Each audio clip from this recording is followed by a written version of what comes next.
ঘ্রাণটা শুকিয়ে মনে হচ্ছে যেন পেট ভরে যাচ্ছে। এই সুন্দর ঘ্রাণটা মনে হচ্ছে ও বাড়ি থেকে আসছে। চাই তো একটু কাছে গিয়ে শুকি, তাহলে বুঝতে পারবো ঘ্রাণটা কিসের।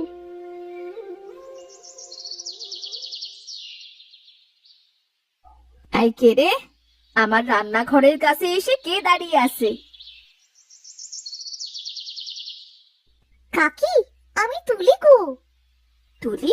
সে তো বুঝলাম, তা আমার রান্নাঘরের কাছে এসে দাঁড়িয়ে আছিস কেন রে? না কাকি, আমি রাস্তার পাশ দিয়ে যাচ্ছিলাম, নাকে একটা সুন্দর ঘ্রাণ আসছিল। আর এটা কিসের ঘ্রাণ সেটা জানার জন্য এখানে এসেছি।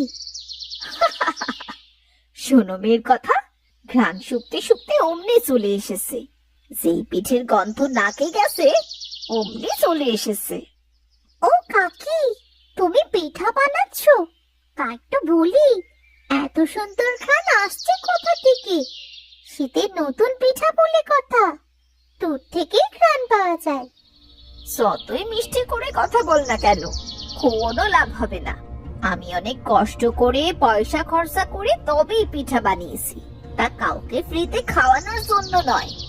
না না কাকি, আমি তো তোমার পিঠা খেতে আসিনি, শুধু দেখতে এসেছি। এত সুন্দর ঘ্রাণ কিসের সেটাই দেখার জন্য। ইস, এইটুকু মেয়ের কথার কত মারপ্যাচ দেখো। তা দেখতে এসেছিলি যখন, দেখা তো হয়ে গেছে, এবার যা তাহলে। খালি খালি অমন হাঁ করে দাঁড়িয়ে আছিস কেন? হ্যাঁ যাচ্ছি কাকি। ওই দেখো, যাচ্ছে বলে এখনো দাঁড়িয়ে আছে। আরে দূর হ তো, আমার চোখের সামনে থেকে দূর হ। আমার পিঠা বানানোর যে দেরি হয়ে যাচ্ছে। তোদের মতো মানুষদের আমি ভালো করে চিনি। তোরা মিষ্টি মিষ্টি কথা বলে মানুষদের কাছ থেকে জিনিস হাতিয়ে নিস। কাকি, তুমি পিঠা দেবে না ভালো কথা, তা আমার সম্পর্কে এমন বাজে কথা বলছো কেন? গরিব হতে পারি, কিন্তু আমরাও তো মানুষ। এই যা তো, যা দূর হ আমার চোখের সামনে থেকে। তোর এই ছোট মুখে বড় কথা শুনতে আমার একটু ইচ্ছে করছে না। বাবা গো বাবা, কি মেয়ে একটা! হ্যাঁ হ্যাঁ, যাচ্ছি কাকি। যত সব, কোথা থেকে আসে যে এরা, এসে আমার কাজে কত দেরি করে দিল।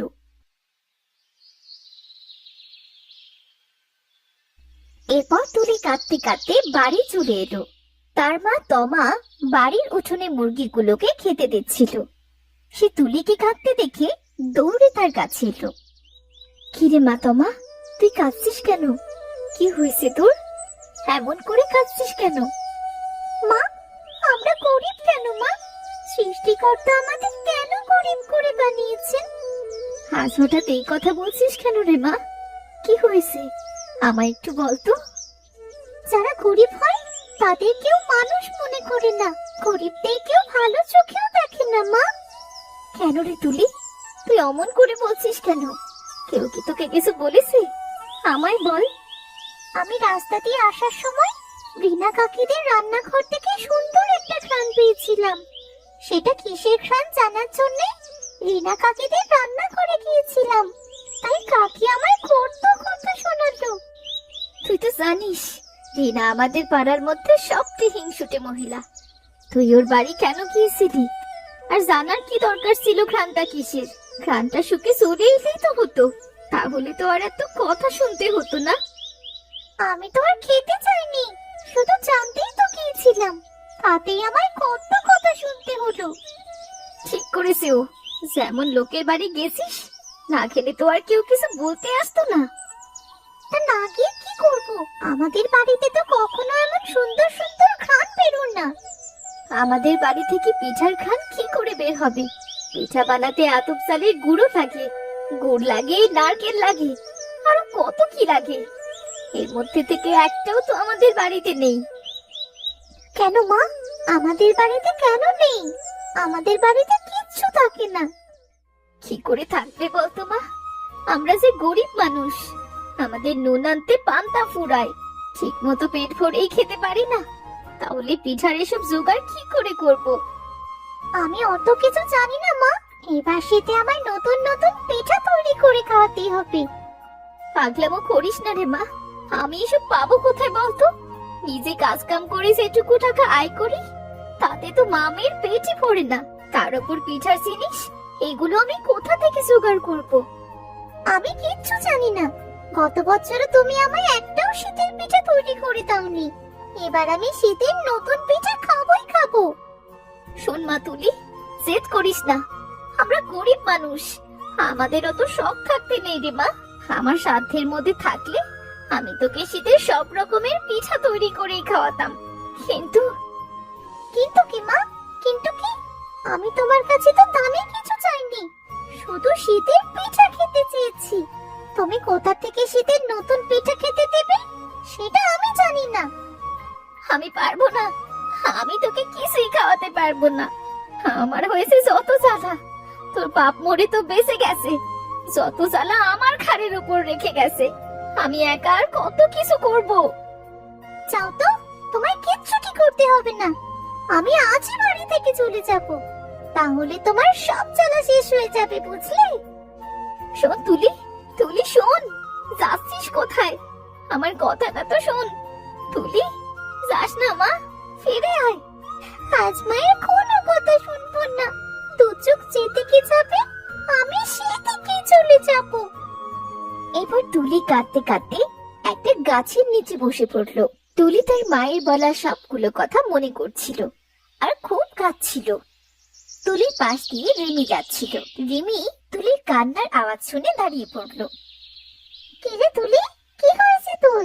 তুই এখানে একা একা বসে খাচ্ছিস কেন? আর বলিস না, আমার মায়ের কাছে সামান্য শীতের পিঠা খেতে চেয়েছি, তাই মা আমাকে কত কথা বলল। আরে, মায়ের কথায় আবার কেউ কাঁদে নাকি? মায়েরা তো সব মন থেকে বলে না রে, রাগ হয়েছে তাই বলেছে। আর আমাদের মতো মানুষদের কিছু খেতে গেলে তো কত কিছু ভাবতে হয় বলতো। হ্যাঁ রে, আমারও মনে হয় মাকে ওভাবে বলা ঠিক হয়নি। চল, তুই আমার সাথে চল। কোথায় যাচ্ছিস রে তুই? তোর হাতে বস্তা কেন? মাঠে যাচ্ছি ধান কুড়াতে। মাঠে তো এখন আর কোনো ধান নেই, সবাই তো ধান ঘরে নিয়ে গেছে। আরে হ্যাঁ, ধান নিয়ে যাওয়ার পরও জমিতে কিছু ধান পড়ে থাকে, ওগুলো কুড়ালে বেশ কিছু ধান হবে। সেটা শুকিয়ে পিঠার গুড় পাওয়া যাবে। ওমা, তাই নাকি রে? তাহলে তো পিঠা তৈরির একটা জিনিস বের হয়ে যাবে। হ্যাঁ রে, চল, দেরি হলে আবার ধান পাবো না। হ্যাঁ হ্যাঁ, চল তাহলে।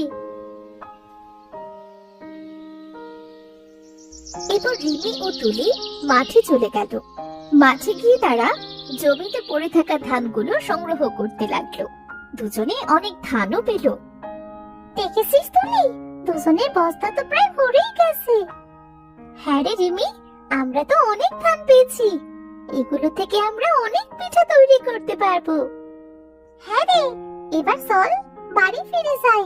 এর থেকে বেশি বস্তা নিলে আমরা আর বাড়ি যেতে পারবো না রে। আচ্ছা চল তাহলে। চল, ধানগুলো দেখলে মা খুব খুশি হবে রে। হ্যাঁ রে, আমার মাও খুব খুশি হবে। না জানি মা কত চিন্তা করছি। মা, ও মা, মা কোথায় গেলে তুমি? এই দেখো মা, আমি কি এনেছি। তুই কোথায় চলে গিয়েছিলি রে মা? আমার কত চিন্তা হচ্ছিল জানিস? হ্যাঁ মা, আমি জানি তো, তাই তো তাড়াতাড়ি ফিরে এলাম। দেখো না মা, আমি কত ধান এনেছি। তুই এত ধান কোথায় পেয়েছিস? তুলি তার মাকে সব খুলে বলল। বুঝলে তো মা, একটু কষ্ট করলেই তো আমরা ভালো কিছু খেতে পারি। ওরে আমার সোনা মেয়ে রে, যেটা আমার করা উচিত ছিল সেটা তুই করলি। তুই আমায় ক্ষমা করে দে মা, আমি তোর জন্য সামান্য পিঠার ব্যবস্থাটুকু করতে পারিনি। মা, তুমি কেঁদো না তো, তুমি আর আমি কি আলাদা? তুমি করলে যা, আমি করলেও তাই। আমারও তো মেয়ে হয়ে তোমার কাছে সাহায্য করা উচিত। আমার ছোট্ট তুলিটা যে কবে এত বড় হয়ে গেছে সেটা আমি বুঝতে পারিনি। দেখিস সোনা, এবার আমি সবকিছু জোগাড় করে তোকে পিঠা খাওয়াবই। মা, তুমি এত চিন্তা করো না তো, আমি আর কাঁদবো না। সবে তো শীত শুরু হয়েছে, আস্তে আস্তে আমরা মা মেয়ে মিলে ঠিক ব্যবস্থা করে ফেলবো। পাকা বুড়ি একটা। চল আগে ধানগুলো পরিষ্কার করে রোদে শুকাতে দিই। মা, ধানগুলো রোদে শুকালে কি গুঁড়ো হয়ে যাবে? আরে না রে পাতলি মেয়ে, আগে ধানগুলো কতদিন রোদে শুকাতে হবে, তারপর ধান থেকে চাল বের করতে হবে। সেই চাল ঠেকেতে পার দিয়ে পিঠার গুঁড়ো তৈরি করতে হবে। বাবা বাবা, মা, এই তো খুব কষ্টের কাজ, আর অনেক সময়ও লাগবে দেখছি। হ্যাঁ রে মা, একটু তো সময় লাগবেই। তোকে ওসব নিয়ে চিন্তা করতে হবে না, আমি সব করে নেব। আচ্ছা মা, তাহলে চলো তোমার সাথে হাতে হাতে একটু কাজ করে দিই। হ্যাঁ চল, তুই এখানে বস, আমি ঘর থেকে কুলা এনে ধানগুলো পরিষ্কার করে দিই। আচ্ছা ঠিক আছে মা। একদিন সকালে, তুলি মা ওঠ, সকাল হয়ে গেছে। মা, আজ এত সকাল সকাল ডাকছো কেন? খুব শীত পড়েছে তো আজ। মারে, একটু কষ্ট করে চল না, আর চালগুলো দিয়ে গুঁড়ো কুটবো। সকাল সকাল না গেলে ঢেকি ফাঁকা পাওয়া যাবে না। তা কাদের ঠেকিতে যাবে মা? ওই রিনা দিদিদের বাড়ি। মা, রিনা কাকি যে হিংসুটে, সে তোমায় ঠেকি দেবে মা? একটু শোনাবে, তারপর ঠিক দেবে। কি করব বল, আমরা তো গরিব মানুষ, আমাদের নিজেদের নেই, তাই অন্যেরটা নিতে গেলে তো একটু কথা শুনতেই হবে। চল মা, এবার চল, না হলে দেরি হয়ে যাবে। হ্যাঁ মা, চলো।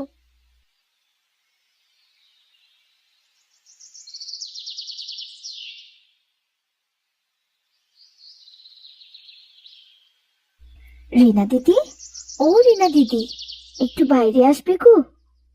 কে রে? এই সাত সকালে এমন ডাকাডাকি শুরু করেছিস কে? আমি তোমা গো দিদি।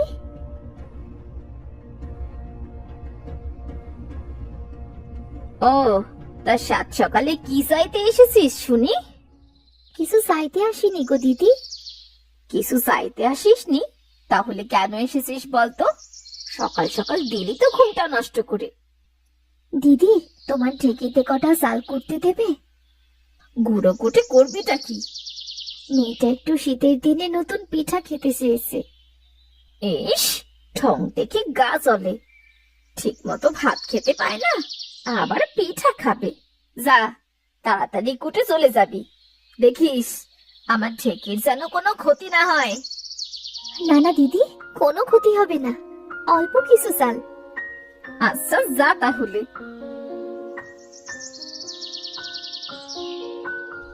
এরপর তমা ঢেকিতে পার দিল, আর তুলি নোটের পাশে বসে গুঁড়োগুলো টুকে নিল। দেখতে দেখতে তাদের গুঁড়ো কুটা শেষ হয়ে গেল। চল তুলি, এবার রোদ থাকতে থাকতে গুঁড়োগুলো শুকিয়ে দিতে হবে। চলো মা, বাড়িতে তো আবার বেশি সময় রোদ থাকে না।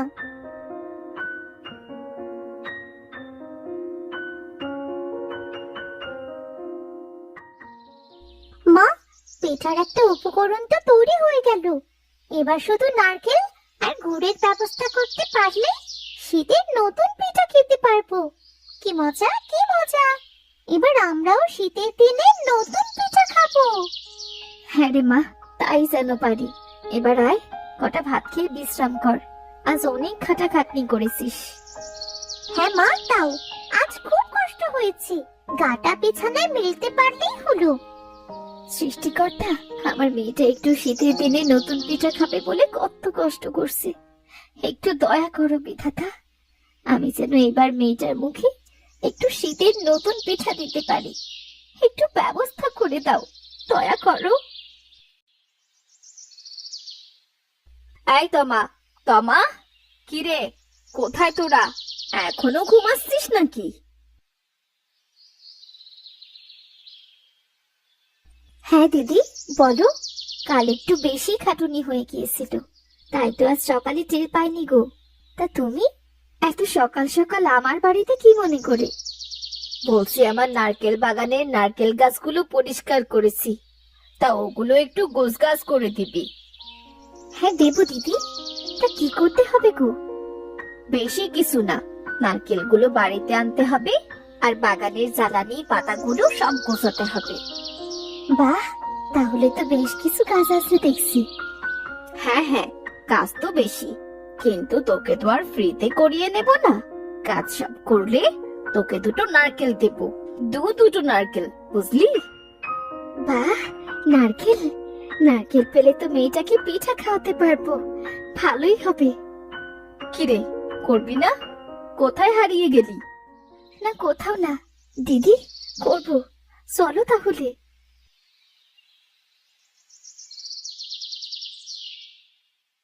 এরপর তমা রিনার সাথে তাদের বাড়ি গিয়ে বাগানের সব নারকেল বাড়ি নিয়ে আসলো। নারকেলের সব জ্বালানিগুলো গুছিয়ে রাখলো। বাহ তমা, তুই তো দেখতে দেখতে সব কাজ শেষ করে ফেললি। বেশ ভালোই কাজ করেছিস। এই নে দুটো নারকেল। দিদি, অনেক উপকার করলে। আজ তাহলে আমি আসি গো। ঠিক আছে, যা। তমা খুশি মনে নারকেল দুটো নিয়ে বাড়ি ফিরে এলো।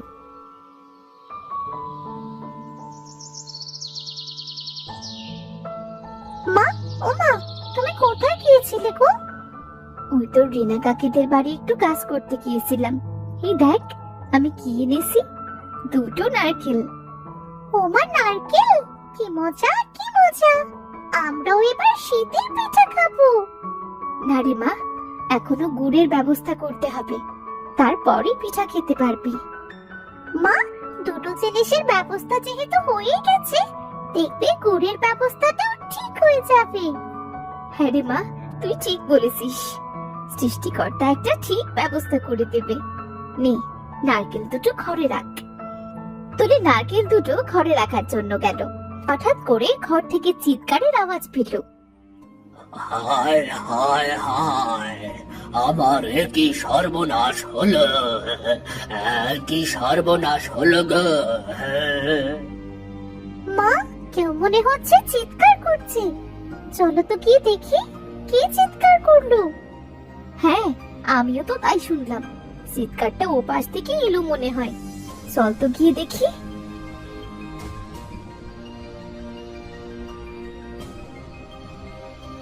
তুলি ও তমা দৌড়ে বাইরে গিয়ে দেখলো একটা বৃদ্ধ লোক মাটিতে পড়ে আছে। আরে চাচা, আপনি কেমন করে পড়ে গেলেন? উঠুন, উঠুন, এই যে এখানে বসুন। আরে মা, আগে আমার গুড়ের হাঁড়িগুলো ওঠা। ও গুড় পড়ে গেলে আমার যে সব শেষ হয়ে যাবে রে। মা, তুমি দাদুকে দেখো, আমি হাঁড়িগুলো উঠাচ্ছি।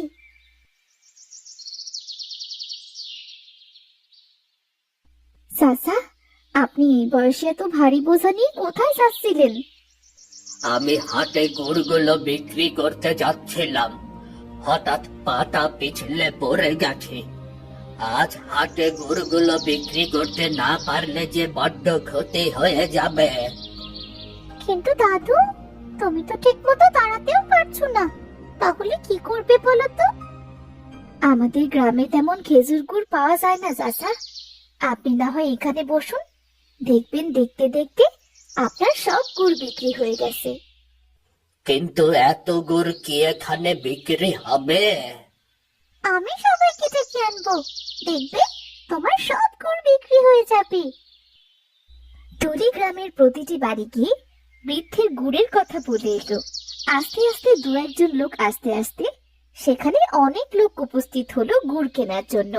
দেখতে দেখতে বৃদ্ধের সকল গুড় বিক্রি হয়ে গেল। মা, তোমরা দুজনে আমার বড্ড উপকার করলে। এই নাও, এই গুড়টুকু তোমরা রাখো।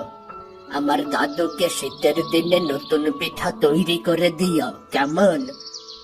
না চাচা, এর কোনো দরকার নেই। নে মা, রাখ, আমি খুশি হয়ে দিলাম। দাদু, তুমি খুব ভালো। তুইও খুব মিষ্টি। আচ্ছা দাদু, আমি তাহলে আজ আসি। তোরা ভালো থাকিস। তুমি একা যেতে পারবে তো দাদু?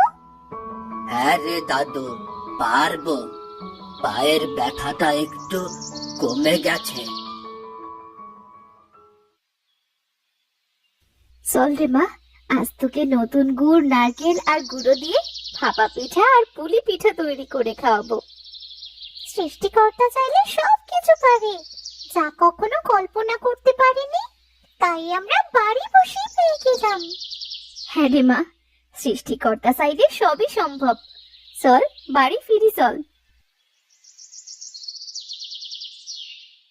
এরপর তমা সমস্ত জিনিস গুছিয়ে ভাপা পিঠা ও সাথে পুলি পিঠা তৈরি করতে লাগলো। তুলি, তুলি, মা তুলি, এইদিকে আয় তো একটু। হ্যাঁ মা, বলো না, পিঠা বানানো হয়ে গেছে মা? এই তো হয়ে এসেছে প্রায়। নে ধর, এটা আগে একটু খেয়ে দেখ তো, খেতে কেমন হয়েছে। কি স্বাদ জানো তো মা, খুব স্বাদ হয়েছে। পিঠা খেতে বুঝি এত মজা হয়? ভাগলি মেয়ে, তুই খেতে থাক মা, গরম গরম পিঠা খেতে খুব মজা। আহ, কি যে মজা! এই জন্যই তো সবাই শীতের দিনে নতুন পিঠা খাওয়ার জন্য অপেক্ষা করে। কি যে মজা! মা, মা তুমিও খাও। আগে তুই খা, তারপর আমি খাবো। এইটা কি নতুন পিঠা রে মা? এটা তো প্রতি বছর শীতের সময় সবাই তৈরি করে খায়। সবাই খায়, কিন্তু আমরা তো খাই না, তাই আমাদের কাছে নতুন পিঠা। ভাগ্যি মেয়ে আমার, সৃষ্টিকর্তা তোমায় অনেক অনেক ধন্যবাদ। এই শীতে আমার মেয়েকে পিঠা খাওয়াতে পেরেছি, আমি তার ইচ্ছেটা পূর্ণ করতে পেরেছি।